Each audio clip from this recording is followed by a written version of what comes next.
Bonjour à tous, ici Manou et JP. Voilà. Du Jardin de Manou. Bien. On a changé un petit peu de place parce qu'il commence à faire frais. Non, la véranda est un peu fraîche. Voilà, bon. Donc, on va vous parler à nouveau, on approche de Noël. On a eu des nouvelles informations. Les gens vont pouvoir circuler. Donc, on va tous se préparer pour passer un Noël agréable. Donc, on se le souhaite à tous, à chacun d'entre vous. Il reste encore des confitures, des pâtes de fruits. Et tiens, ce matin, tu as pris quoi comme confiture? Moi, J'ai pris de la confiture de poire. Oui. À se mettre à genoux devant. Ah oui. Et de la confiture de rhubarbe mûre. Un mélange de rhubarbe et de mûre. Et là, c'est une tuerie. Voilà. Oui. Donc, tout ça sur du pain frais. Ah oui. Et ça peut être des idées de cadeaux pour Noël. Donc, je pense que vous pouvez toujours aller sur le site www.chemanou.fr et puis n'hésitez pas à commander. Donc, il reste encore un petit peu de temps parce qu'après... Et de toute façon, il n'est jamais trop tard pour bien faire. Oui, c'est vrai. Donc, on va vous parler, là, toujours dans la préparation de Noël, cette fois-ci d'une bûche de Noël. Tu vas raconter l'histoire de la bûche la dernière fois. Oui, tout à fait. Alors, donc là, c'est une bûche de Noël. Alors, façon Contincini, ça je l'aime bien, et Mercotte. On connaît tous Mercotte. Alors, on va regarder le plateau. J'ai choisi donc sur le plateau, il y a 280 g de beurre en pommade, très fondante, le beurre. Vraiment, la pommade, il ne faut pas qu'elle soit fondue, mais est très très molle. 150 g de poudre d'amande, 170 g de sucre roux, un œuf et un jaune. On y ajoute, en mélangeant donc au beurre, la poudre d'amande, puis le sucre roux et enfin les œufs. Sur le plan de travail, on dépose 250 g de farine T55 et on fait un trou pour y déposer l'appareil précédent. Comme un volcan. Oui. C'est un cratère en fait que tu fais. Oui, exactement. On incorpore l'ensemble, mais attention, en le fractionnant avec une corne. C'est un peu spécial, une corne. De vache? Non, une corne. De chasse? Non plus. Attends, je vais te... Donc la corne, une corne. On parle de plastique rigide, donc on va pouvoir fractionner. D'accord. C'est avec ça aussi on fait du pain. Ouais. Donc tu es bonne en fraction. Je suis bonne en fraction. Si seulement tous nos gamins à l'école étaient aussi bons que toi. Alors regardons comment on fractionne. Voilà, donc ça va se mélanger avec la corne, mais vraiment on va couper de façon à ce que ça puisse se rassembler, s'incorporer. Ensuite, on farine légèrement et on écrase 3 fois la pâte afin qu'elle fasse corps avec la paume de la main. Puis, très rapidement, on fait une boule en saupoudrant d'un peu de farine. On étale entre 2 feuilles de cuisson. Sandwich? En sandwich, comme tu dis. Et on la dépose, tout ça, 1 heure au frigo. Bien. L'intérêt, c'est d'avoir de la place au frigo. Ah oui, c'est vrai.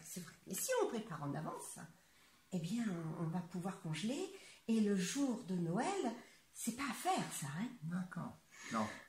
Moi, on m'a appris que commander, c'est prévoir, mais cuisiner, c'est prévoir aussi. Eh oui, bien sûr. D'accord. Alors, pendant ce temps-là, on va préparer la crème pâtissière de Mercotte.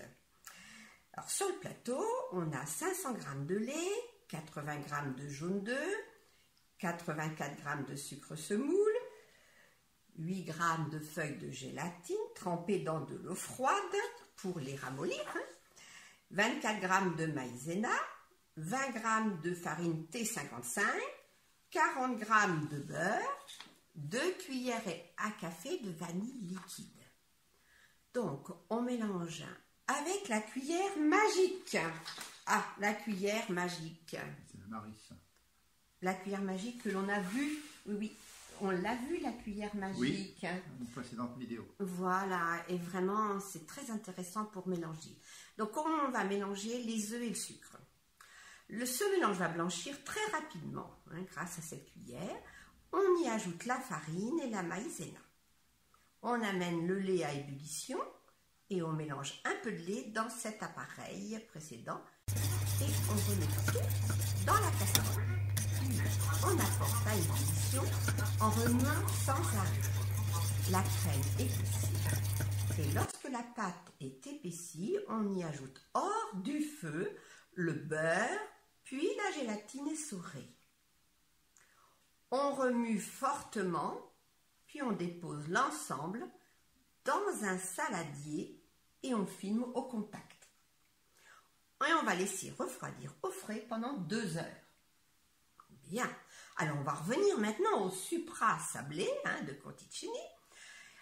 Il a mis 1 heure au frigo, donc on va le faire cuire entre ces 2 feuilles, entre 12 et 15 minutes, tout dépend de votre four, thermostat 170. Moi, il m'a fallu un petit peu plus de temps parce qu'en fin de compte, la quantité était assez importante. Je pense que ce serait peut-être intéressant de diviser par 2 cette quantité-là. Donc, ça doit être presque brun, la quantité, donc, étant importante, la moitié, je l'ai conservée dans un bocal au frigo pour de futurs crumbles. On émiette la moitié restante entre les doigts ou avec une fourchette, puis on y ajoute 40 g de beurre et 40 g de sucre roux. On étale à nouveau entre 2 feuilles de papier cuisson, franchement là, et on remet au four 12 à 13 minutes, thermostat 170. Donc ça c'était à peu près, c'était bon. Et alors là, après ça, on réserve de côté. D'accord. Bon, maintenant on va passer à Mercotte. Ah. Mercotte, on va prendre son biscuit viennois. Sur le plateau, on a 130 g d'œufs et 50 g de jaune d'œuf, 100 g de sucre semoule, 80 g de blanc d'œuf et 65 g de farine T55. La pâtisserie, c'est toujours les grammes importants, c'est au gramme près. On mélange au robot avec le fouet, les œufs et le sucre jusqu'à ce que le mélange devienne très mousseux. On monte les blancs d'œufs au bec d'oiseau avec 30 g de sucre. On mélange 1/4 de blanc à l'appareil mousseux, puis on y ajoute la farine.